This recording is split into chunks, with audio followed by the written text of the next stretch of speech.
Hello guys, আজকে আমি নিয়ে চলে এসেছি খুব সুন্দর একটা রান্নার রেসিপি।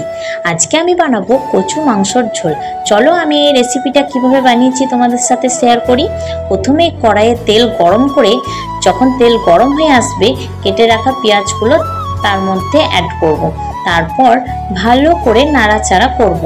ভালো করে নাড়াচাড়া করার পর যতক্ষণ না পেঁয়াজটা একটু লাল লাল হয়ে আসবে ততক্ষণ আমাদেরকে নাড়াচাড়া করতে হবে।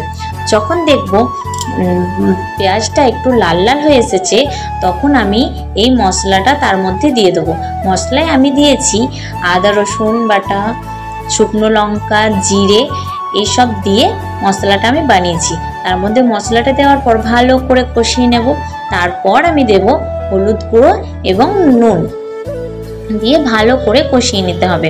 তারপর মশলাটা কষানো হয়ে গেলে তার মধ্যে আমি দিয়ে দেবো চিকেনগুলো ভালো করে নাড়াচাড়া করতে হবে। চিকেনগুলো ভালো করে নাড়াচাড়া করার পর আমি আগের থেকে ধুয়ে রাখা কচুগুলো তার মধ্যে অ্যাড করব। কচুগুলো অ্যাড করে এই দুটোকে একসাথে ভালো করে কষিয়ে নেব। তারপর দেখো খুব সুন্দর একটা কালার চলে আসবে। এরকম করে অনেকক্ষণ ধরেই কষানোর পর তারপর আমি এর মধ্যে জল অ্যাড করব।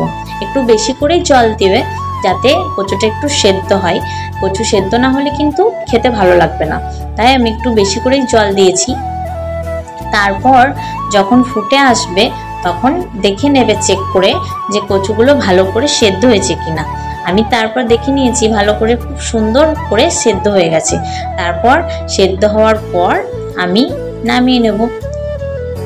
ভিডিওটা ভালো লাগলে একটা লাইক, কমেন্ট আর চ্যানেলটাকে সাবস্ক্রাইব করে দেবে। দেখা হবে নেক্সট ভিডিওতে। বাই।